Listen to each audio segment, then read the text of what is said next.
नमस्कार दोस्तों। हाय, मैं हूँ अंशु झा और आप मेरे साथ सुन रहे हैं मेरी ही लिखी हुई कहानियाँ। और आज मैं आप लोगों को सुनाने वाली हूँ अनकही चाहत भाग 3। तो चलिए ज़्यादा बातें नहीं करते और कहानी में आगे बढ़ते हैं।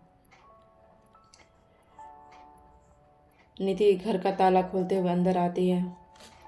रिशु, आप जाओ कपड़े चेंज करो, खाना खाकर आराम कर लेना। ओके मम्मा। मासी को आप बिल्कुल परेशान मत करोगे। ओके मम्मा। जिया, तुम भी आराम कर लेना। निधि फिर से अपना पर्स पैक करते हुए बोलती है। क्यों, तुम कहीं जा रही हो? निधि को पर्स उठाते हुए देखकर जिया सवाल करती है। हाँ, हम मेकअप स्टूडियो जा रहे हैं।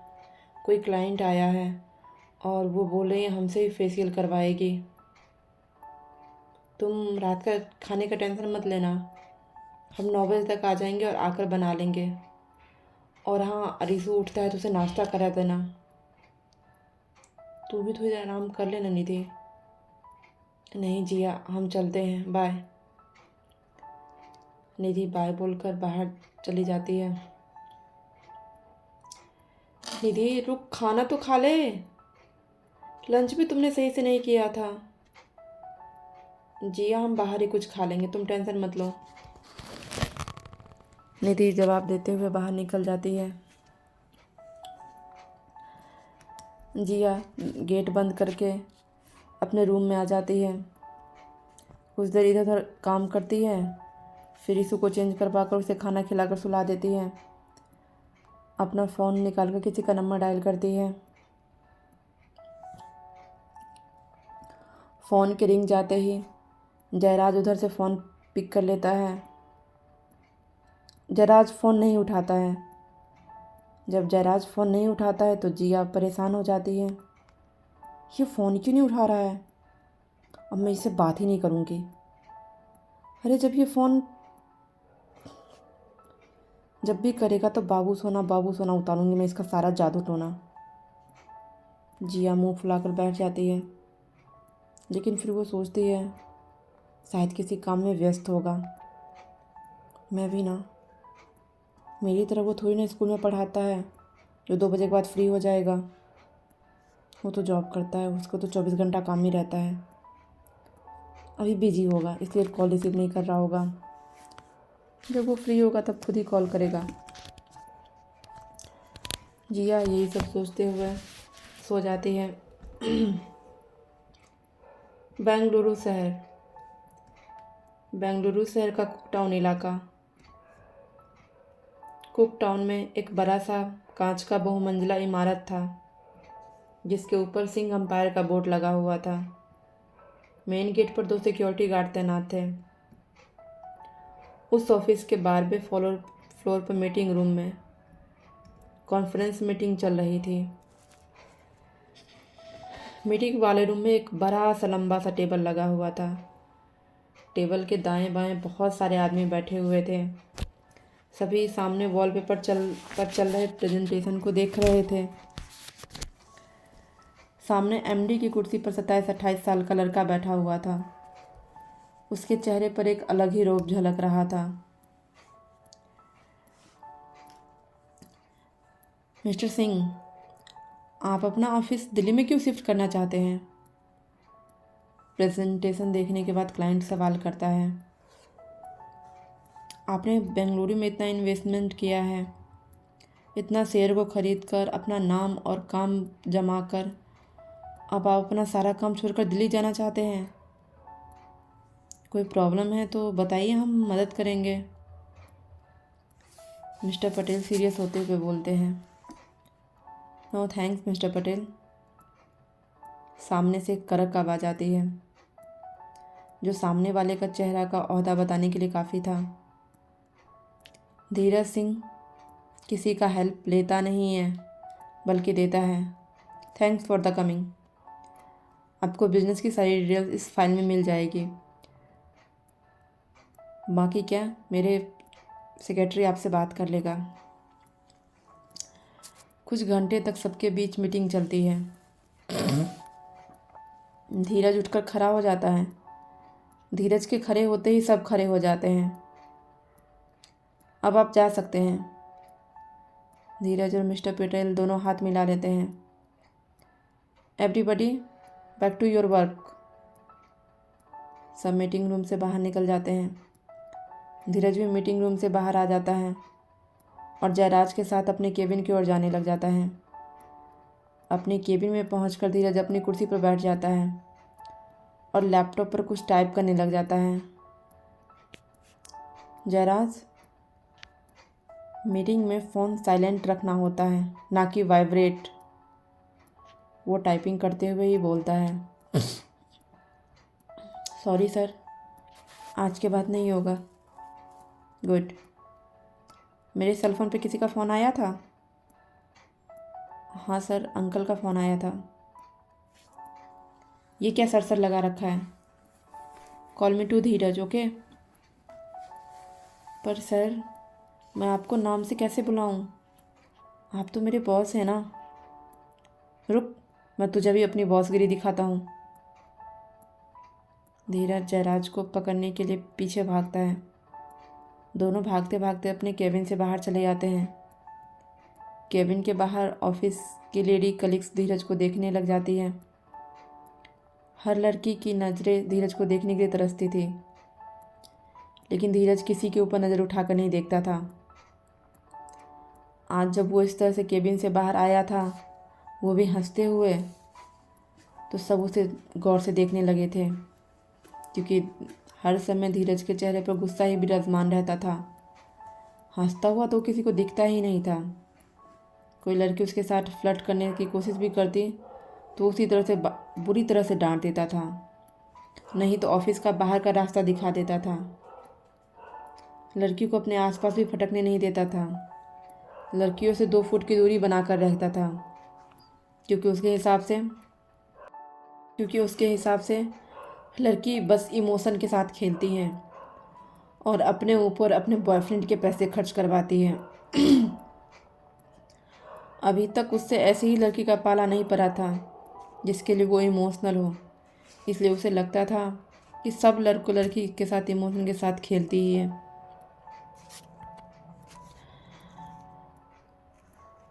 बाहर की सबकी नज़रें खुद पर आकर धीरज के चेहरे पर फिर से गुस्सा आ जाता है। मुझे देखने से अच्छा है कि सामने लगा सिस्टम देखिए आप लोग। प्रमोशन उससे मिलेगा, मुझे देखकर नहीं। अगर मुझे इस तरह से देखते रहेंगे ना तो रेजिग्नेशन ज़रूर मिल जाएगा।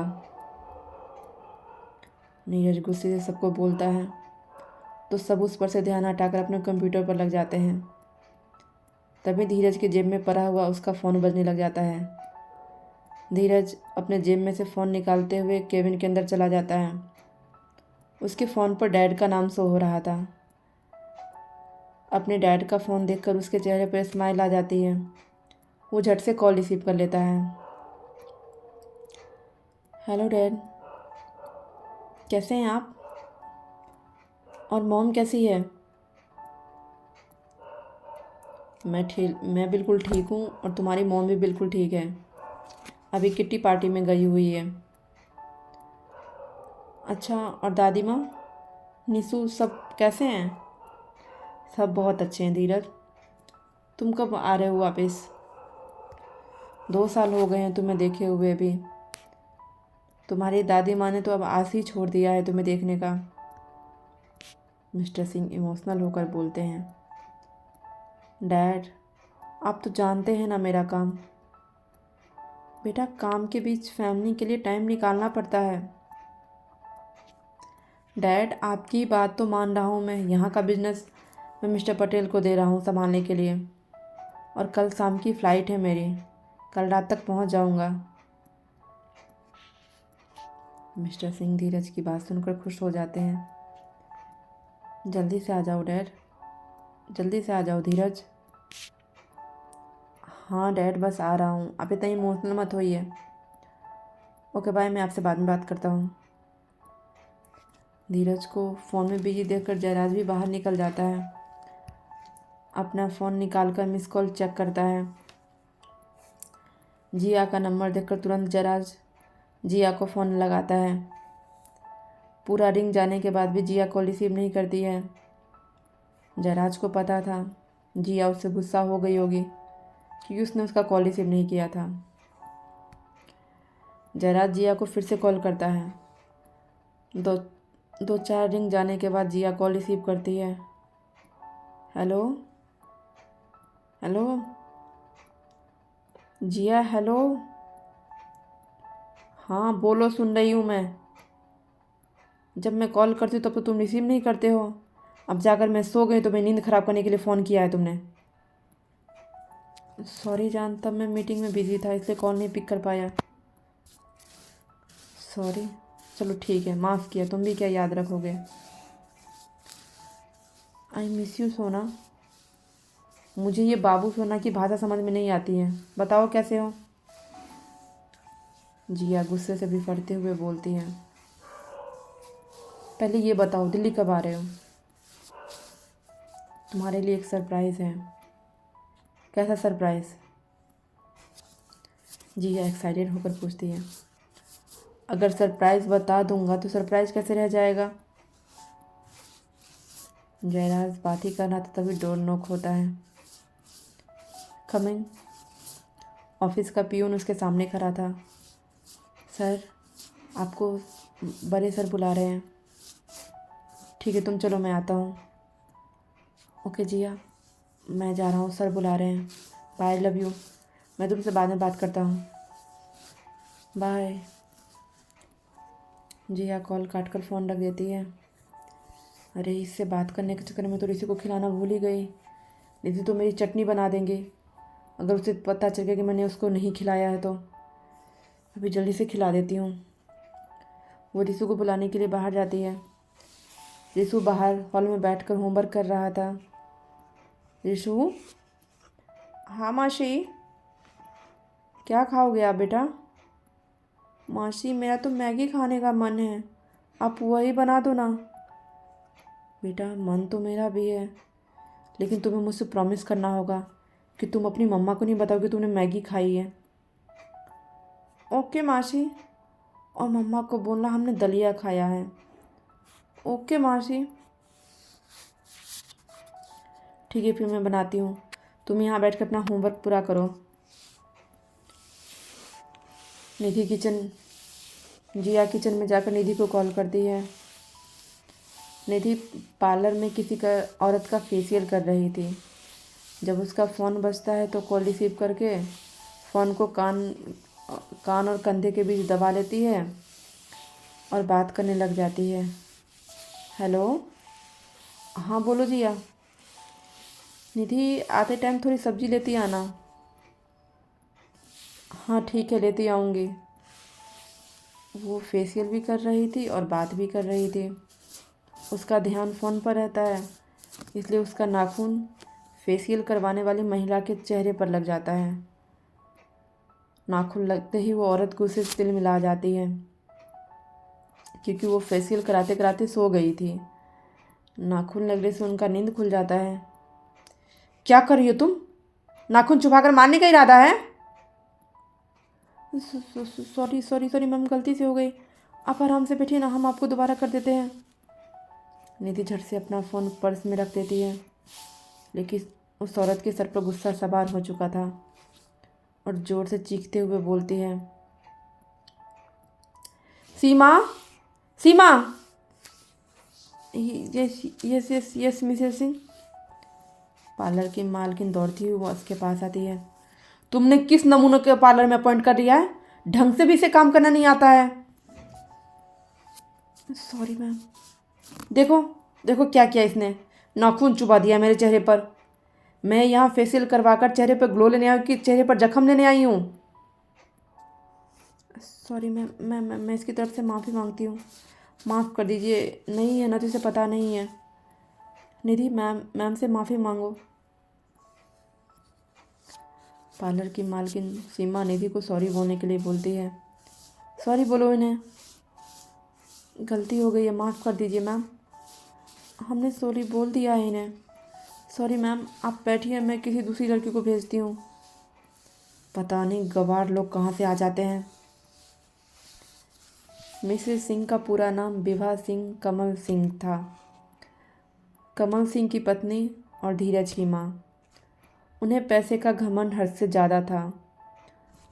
उन्हें गरीब लोगों से नफ़रत थी, क्योंकि उनके हिसाब से गरीब लोग बेकार होते हैं। पैसे ही उनके लिए सब कुछ था। स्टेटस से बचकर कुछ नहीं होता था। उनका पूरा टाइम पार्लर में या किटी पार्टी में बीत जाता था। निधि वहाँ से हटकर दूसरे क्लाइंट को अटेंड करने की लग जाती है। निधि को अपना काम करते करते रात के 8 कैसे बजे उसे पता ही नहीं चलता है।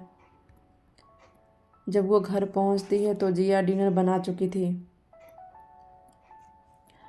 पूरे घर में गट्टे की सब्जी की खुशबू फैली हुई थी।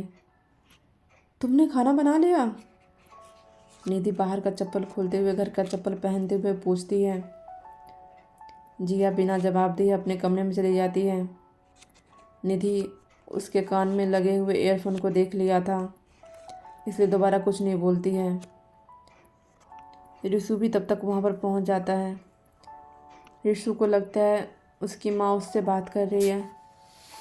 हाँ मम्मा, मासी ने सारा खाना बना लिया। आप आ गए, हाथ मुँह धो लो। देखो देखो आज मासी ने क्या सब बनाया है। मेरा फेवरेट भिंडी की सब्जी, मटर पनीर, पुलाव सब कुछ बनाया है मासी ने। रिशु खुश होते हुए बोलता है। अच्छा ठीक है, आप टीवी देखो, मम्मा अभी आई। निधि कमरे में चली जाती है। तभी उसकी नज़र जिया के कमरे में चली जाती है। जिया बेड पर पेट के बल लेटकर हंसते हुए किसी से बात कर रही थी। वो जिया के कमरे में जाती है तो देखती है जिया बेड पर लेटकर जयराज से बात कर रही थी। निधि चुपके से उसके पास पहुंचकर पीछे से फ़ोन ले लेती है। जिया अभी अचानक से निधि को देखकर घबरा जाती है। क्या कर रही है यार, डरा दिया। हम तुमसे बाद में बात करते हैं, पहले हम इसकी खबर लेते हैं। निधि कान में फ़ोन लगाकर जयराज से बोलती है। हेलो, कभी तुम्हें हमसे बात करने का मन नहीं होता है क्या? हमेशा इस जिया से बात करते रहते हो। तुम्हारे पास हमारे लिए टाइम नहीं है? निधि जयराज से शिकायत लेते में पूछती है। कब मैं बात करूं तुमसे? स्कूल से आती हो तो पार्लर की निकल जाती हो। और बताओ कैसी हो? और छोटा पैकेट कैसा है? जयराज भी उसी के तरह सवाल करता है। हम भी मस्त हैं और तुम्हारा छोटा पैकेट भी मस्त है। तुम बताओ यहाँ कब आ रहे हो? कल आ रहा हूँ, लेकिन प्लीज़ जिया को मत बताना। मैं कल आ रहा हूँ, ये उसके लिए सरप्राइज़ है। निधि जिया की तरफ देखती है, जो इशारे में ही पूछ रही थी कि जयराज क्या कह रहा है उससे। नहीं, हम तो नहीं बताएंगे। निधि उसे चिढ़ाने के लिए बोलती है। प्लीज़ यार मत बता तू, मेरी प्यारी सी दोस्त है ना, बहन है ना। जयराज मक्खन लगाते हुए रिक्वेस्ट करता है। ठीक है नहीं बताएंगे, लेकिन बदले में हमें क्या मिलेगा? जो तुम चाहो। तुम अपना ऑफिस का काम साइड में रखकर हम सबके साथ समय बिताओगे। अगर नहीं तो हम अभी जिया को बता देंगे। नहीं मेरी माँ, मत बता। इस बार मैं तुम सबको निराश नहीं करूँगा, ठीक है? बाय, मैं वहाँ पहुँच कर तुमसे बात करता हूँ, मिलकर बात करता हूँ। निधि बाय बोलकर फ़ोन जिया को पकड़ा देती है। क्या कह रहा था तुमसे? कुछ नहीं, बस हाल चाल पूछ रहा था। चलो खाना खा लेते हैं। यार बताओ ना क्या कह रहा था, आने के नाम पर क्या कहा था तुमसे? कुछ नहीं कहा है जिया, चलो। वो जिया को लेते हुए बाहर आ जाती है। खाना खाकर सब सोने के लिए कमरे में चले जाते हैं। निधि रिशु को थपकी देकर सुला रही थी। मम्मा, मम्मा डैड कब आएंगे? क्या बेटा? निधि सुनकर भी अनसुना कर देती है। मम्मा सुनो ना, मम्मा डैड कब आएंगे? रिशु को लगता है उसकी मम्मा ने सुना नहीं, इसलिए वो दोबारा पूछता है। निधि किसी सोच में डूबी हुई थी। उसके सवालों से बचने के लिए वो बोल देती है, कल आ जाएंगे, अभी आप सो जाओ।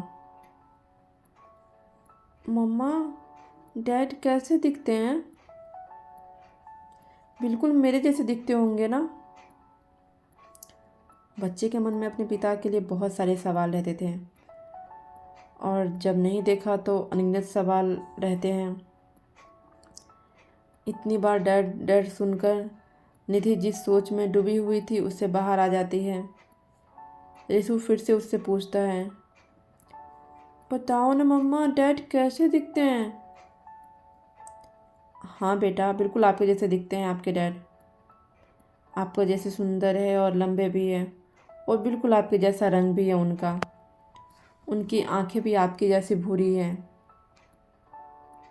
आपके डैड, बोलते बोलते उसका गला भारी हो जाता है। निधि की आंखों से आंसू बहने लग जाते हैं।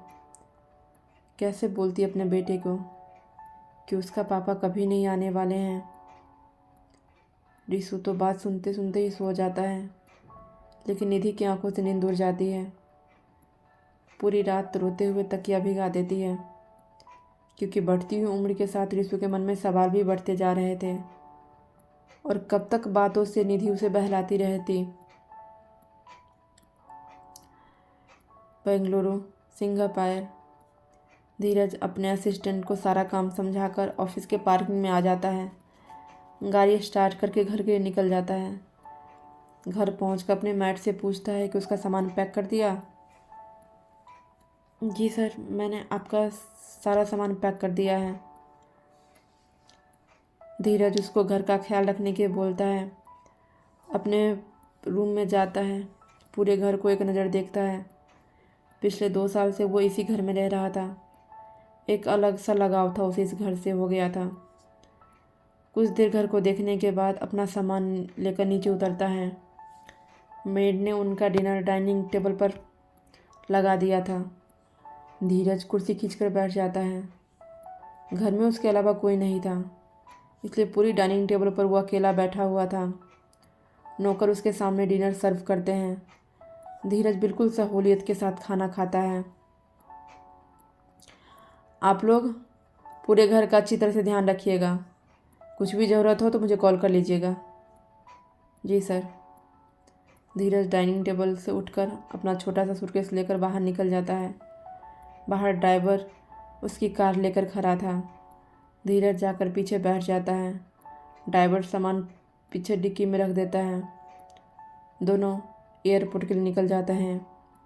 धीरज अपने डैड को सरप्राइज़ देने के लिए एक दिन पहले ही निकल जाता है। हर हर महादेव दोस्तों। तो आज का भाग यहीं ख़त्म होता है।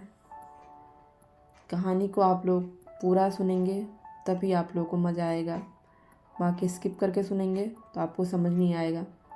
अगर कहानी अच्छी लग रही है तो चैनल को लाइक कीजिए, सब्सक्राइब कीजिए। और हाँ, आज आप लोगों को गुलाबी इश्क भी मिलने वाला है। इश्क का रंग सफ़ेद सीज़न 2। जी हाँ, जल्द ही मिलते हैं उस नए से कहानी के साथ। Thank you.